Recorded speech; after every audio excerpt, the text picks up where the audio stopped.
আসসালামু আলাইকুম। সংবাদে আপনাদের সবাইকে স্বাগত জানাচ্ছি। আমি ফিরোজ তোহা। শুরুতেই বিআরবি কেবলস সংবাদ শিরোনাম জানিয়ে দিব সর্বশেষ গুরুত্বপূর্ণ আপডেট সংবাদ। শুরুতেই শিরোনাম। গণতন্ত্রের জন্য লড়াইকারীদের নাম স্বর্ণাক্ষরে লেখা থাকবে বলছেন বিএনপি সিনিয়র যুগ্ম মহাসচিব অ্যাডভোকেট রুহুল কবির রিজভী। এরপর জানিয়ে দিব রেলের ভাড়া বৃদ্ধির প্রতিবাদে সিপিবির বিক্ষোভ। বাংলাদেশের রেলের ভাড়া বৃদ্ধির প্রতিবাদে কমলাপুর রেল স্টেশনে বিক্ষোভ সমাবেশ করেছে বাংলাদেশ কমিউনিস্ট পার্টি সিপিবি। আর শুক্রবার ৩ মে সকালে এই বিক্ষোভ কর্মসূচি অনুষ্ঠিত হয়। জানিয়ে দিব একটি গুরুত্বপূর্ণ সংবাদ।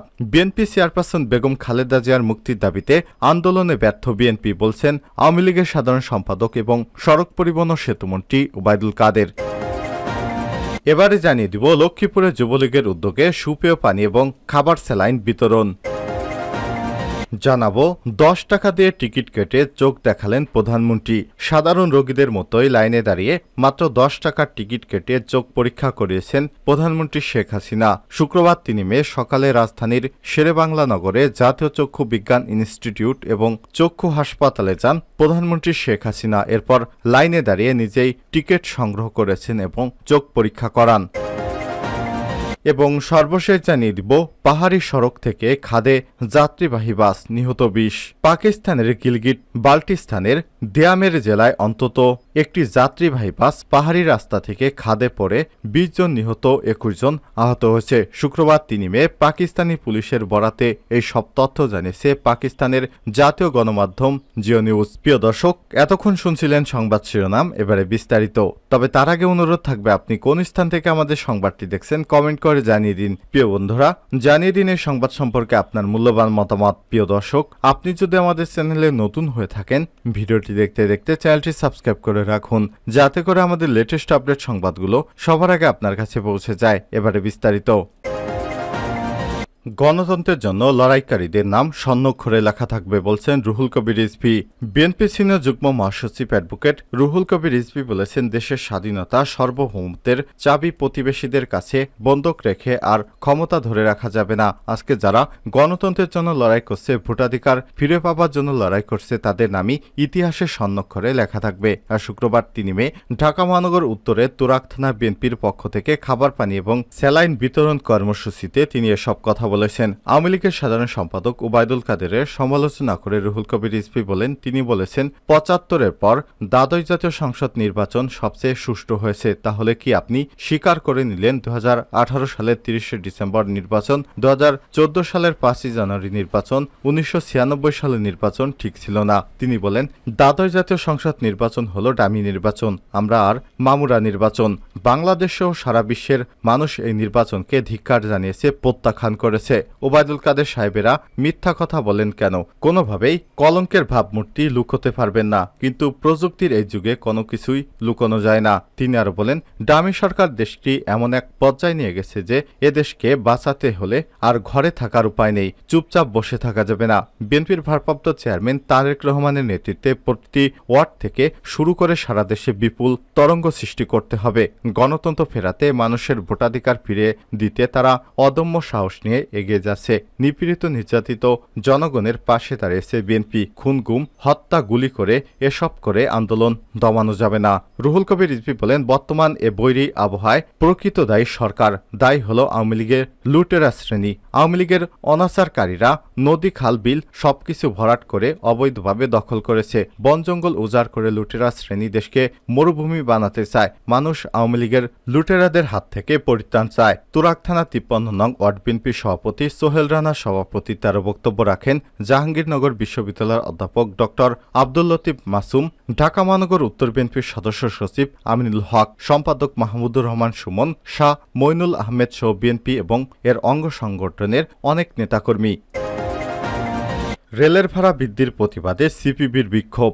রেলের ভাড়া বৃদ্ধির প্রতিবাদে কমলাপুর রেল স্টেশনে বিক্ষোভ ও সমাবেশ করেছে বাংলাদেশ কমিউনিস্ট পার্টি সিপিবি। শুক্রবার ৩ মে সকালে আয়োজিত এই সমাবেশে নেতারা বলেন, নিত্যপণ্যের মূল্যবৃদ্ধিতে সাধারণ মানুষের জীবন অতিষ্ঠ, সাধারণ মানুষের প্রকৃত আয় কমে গেছে। এরপর গণপরিবহন রেলের টিকিটের মূল্যবৃদ্ধি সাধারণ মানুষের জীবনকে আরও অতিষ্ঠ করে তুলেছে। এ সময় নেতারা ভাড়া বৃদ্ধির সিদ্ধান্ত প্রত্যাহার, রেলের অপচয়, দুর্নীতির অব্যবস্থাপনা ব্যবস্থাপনা দূর এর সঙ্গে জড়িতদের শাস্তি এবং রেলের বিভিন্ন প্রজেক্টের শ্বেতপত্র প্রকাশের দাবি জানান। সমাবেশে সভাপতিত্ব করেন সিপিবির সভাপতি মোহাম্মদ শাহ আলম। বক্তব্য রাখেন সিপিবির সাধারণ সম্পাদক রুহিন হোসেন প্রিন্স, সহকারী সাধারণ সম্পাদক মিহির ঘোষ, কেন্দ্রীয় কমিটির সম্পাদক আনোয়ার হোসেন রেজা, কেন্দ্রীয় কমিটির সদস্য জলি তালুকদার ও কাজী রুহুল আমিন। সমাবেশে মোহাম্মদ শাহ আলম বলেন, বড় বড় প্রজেক্টের নামে রেলকে আধুনিকায়ন করার কথা বলা হচ্ছে, অথচ এই টাকার যথাযথ ব্যবহার হচ্ছে না। দেশের টাকা বিদেশে পাচার হয়ে যাচ্ছে। ঋণখেলাপিদের দৌরাত্মে জনজীবন অতিষ্ঠ হয়ে যাচ্ছে। সরকার এদেরই পোষণ করে চলেছে। সরকার শুধু সিন্ডিকেটের পাহারাদারকেই নয়, সিন্ডিকেটেরই অংশ হয়ে দাঁড়িয়েছে। এই অবস্থা থেকে মুক্তি পেতে সাধারণ মানুষকে ঐক্যবদ্ধ হয়ে রাস্তায় নামা ছাড়া কোনো বিকল্প নেই। রাস্তায় নেমে শক্ত সমাবেশ ও প্রতিরোধ গড়ে তুলতে হবে। রেলের ভাড়া বৃদ্ধির সিদ্ধান্তকে অযৌক্তিক এবং গণবিরোধী আখ্যায়িত করে এই সিদ্ধান্ত প্রত্যাহারের দাবি জানান তিনি। এ সময় তিনি আরো বলেন, সরকার ভাড়া বৃদ্ধির সিদ্ধান্ত প্রত্যাহার না করলে সারা দেশে এই মূল্যবৃদ্ধির প্রতিবাদে আন্দোলন গড়ে তোলা হবে। রুহিন হোসেন প্রিন্স বলেন, দুর্নীতি, অপচয়, অব্যবস্থাপনা দূর করতে পারলে রেলকে আরও লাভজনক খাতে পরিণত করা যাবে। এটি না করে রেলের ভাড়া বৃদ্ধি সহ বিভিন্ন প্রজেক্টের নামে দুর্নীতিবাজদের কি দায়মুক্তি দেওয়া হচ্ছে। এসব প্রজেক্টের দায়িত্বপ্রাপ্তদের স্বচ্ছতা ও জবাবদিহিতা নেই। তিনি বলেন, রেলপথে খরচ বৃদ্ধি সংকুচিত করে রোড সিন্ডিকেট এবং বাস মালিকদের সুবিধা দেওয়ার প্রচেষ্টা চলছে। রেলের ভাড়া বৃদ্ধির মধ্য দিয়ে বাসের ভাড়া বৃদ্ধির পথ উন্মুক্ত করে দেওয়া হচ্ছে। রেলে পথ খালি থাকলেও নিয়োগ দেওয়া হচ্ছে না। বেসরকারি খাতে দেওয়ার মধ্য দিয়ে তাদের শতাধিক কোটি টাকা মুনাফা এবং লুটপাটের সুযোগ করে দেওয়া হচ্ছে, যোগ করেন তিনি।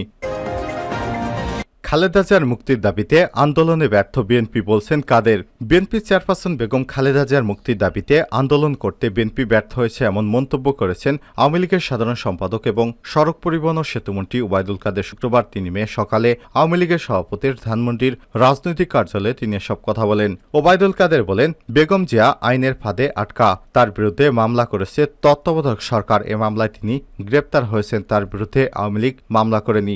বিএনপির নেতাকর্মীরা বেগম খালেদা জিয়ার মুক্তির দাবিতে বিক্ষোভ মিছিল করতেও ব্যর্থ হয়েছে। ওবায়দুল কাদের বলেন, যারা আমাদের চাপে রাখতে চেয়েছিল তারা এখন চাপে আছে, কারণ আরব বসন্তের সোয়া আটলান্টিকের ওই পারে লেগেছে। ষড়যন্ত্র মোকাবিলা করার জন্য মুক্তিযুদ্ধের সপক্ষের শক্তিদের ঐক্যবদ্ধ হতে হবে। আসন্ন আওয়ামী লীগের প্রতিষ্ঠাবার্ষিকী প্রসঙ্গে ওবায়দুল কাদের বলেন, আমরা ব্যাপক উদযাপনের মধ্য দিয়ে আওয়ামী লীগ প্রতিষ্ঠার ৭৫ বছর পালন করব। আগামী ১৭ মে আমাদের নেত্রীর স্বদেশ প্রত্যাবর্তন দিবস উপলক্ষে সারা দেশে কর্মসূচি ঘোষণা করা হয়েছে। সেতুমন্ত্রী বলেন, বিরোধী দল নির্বাচন ঠেকাতে গিয়ে আন্দোলনের নামে সারা দেশে যে ভয় ও ত্রাসের সৃষ্টি করেছে, জনগণ তাদের পাশে নেই। বিএনপি ঝিমিয়ে পড়েছে, নেতাকর্মীরা হতাশ হয়ে পড়েছে। এ সময় আওয়ামী লীগের সাংগঠনিক সম্পাদক বিএম মোজাম্মেল হক, এসএম কামাল হোসেন, উপদপ্তর সম্পাদক সাইম খান প্রমুখ উপস্থিত ছিলেন। লক্ষ্মীপুরে যুবলীগের উদ্যোগে সুপেয় পানি এবং খাবার স্যালাইন বিতরণ। সারা দেশে তীব্র দাবদাহের কারণে জনজীবন বিপর্যস্ত। ঠিক সেই সময় যুবলীগ নিয়েছে মানবিক উদ্যোগ। যুবলীগের চেয়ারম্যান অধ্যাপক শেখ ফজলে শামস পরশ এবং সাধারণ সম্পাদক মইনুল হোসেন খান নিখিলের নির্দেশ অনুযায়ী সারা দেশে চলছে সর্বসাধারণের মধ্যে সুপেয় পানি এবং খাবার স্যালাইন বিতরণ। তারই ধারাবাহিকতায় লক্ষ্মীপুরে জেলা যুবলীগের উদ্যোগে যুবলীগ নেতা শেখ জামান রিপনের আয়োজনে সর্বসাধারণের মধ্যে সুপেয় পানি এবং খাবার স্যালাইন বিতরণ করা হয়। শুক্রবার ৩ মে দুপুরে জুমুর হল চত্বরে এই সুপেয় পানি এবং খাবার স্যালাইন বিতরণ করে জেলা যুবদলের সভাপতি প্রার্থী যুবলীগ নেতা শেখ জামান রিপন। তীব্র দাবদাহ শেষ না হওয়া পর্যন্ত এই বিতরণ কার্যক্রম চলমান থাকবে বলে জানিয়েছেন যুবলীগ নেতা শেখ জামান রিপন। তীব্র দাবদাহ শেষ না হওয়া পর্যন্ত আমাদের এই কার্যক্রম চলবে। এ সময় উপস্থিত ছিলেন সাবেক যুবলীগ নেতা ঝান্টু দেবনাথ, কবির হোসেন রিপন, মোহাম্মদ নাসির উদ্দিন জেবি। পাহাড়ি সড়ক থেকে খাদে যাত্রীবাহী বাস, নিহত ২০। পাকিস্তানের গিলগিট বাল্টিস্তানের দিয়ামের জেলায় প্রত্যন্ত অঞ্চলে একটি যাত্রীবাহী বাস পাহাড়ি রাস্তা থেকে খাদে পড়ে কমপক্ষে ২০ জন নিহত এবং ২১ জন আহত হয়েছেন। শুক্রবার ৩ মে পাকিস্তানি পুলিশের বরাতে এসব তথ্য জানিয়েছে পাকিস্তানের জাতীয় গণমাধ্যম জিও নিউজ। শুক্রবার ভোর ৫:৩০টার দিকে দিয়ামের কারাকোরাম হাইওয়ে জর্শখাল এলাকায় এই দুর্ঘটনা ঘটে। বাসটি রাওয়ালপিন্ডি থেকে গিলগিটের দিকে যাচ্ছিল। এ সময় এতে ৩৮ জনের মতো যাত্রী ছিল। দুর্ঘটনার খবর পেয়ে ঘটনাস্থলে উদ্ধার দল পাঠানো হয়েছে। আহত ব্যক্তি এবং মরদেহ সিলাসের একটি হাসপাতালে স্থানান্তর করা হয়েছে। নিহতদের মধ্যে ৩ জন নারী রয়েছেন বলে জানিয়েছে স্বাস্থ্য অধিদপ্তর পরিচালক। দিয়ামে জেলা প্রশাসক ফায়াজ আহমেদ জিও নিউজকে বলেছেন, আহতদের মধ্যে অন্তত ৫ জনের অবস্থা গুরুতর। ২ জন গিলগিট শহরে স্থানান্তরিত করা হয়েছে। তিনি বলেন, উদ্ধার অভিযান শেষ হয়েছে, এতে সেনা হেলিকপ্টারও অংশ নিয়েছিল। হতাহতের পরিবারের সঙ্গে যোগাযোগ করা হয়েছে বলেও যোগ করেছেন ডিসি। ফায়াজ আহমেদ বলেন, সিলাস শহর থেকে ২০ কিলোমিটার দূরে দুর্ঘটনাটি ঘটে। অতিরিক্ত গতি বা বাঁক নেওয়ার সময় বাসটি এই দুর্ঘটনার শিকার হয়েছে। বাস দুর্ঘটনায় এতে মানুষের প্রাণহানি হওয়ায় শোক প্রকাশ করা হয়েছে এবং আহতদের দ্রুত আরোগ্য কামনা করা হয়েছে পাকিস্তানের প্রধানমন্ত্রী শেহবাজ শরীফের পক্ষ থেকে।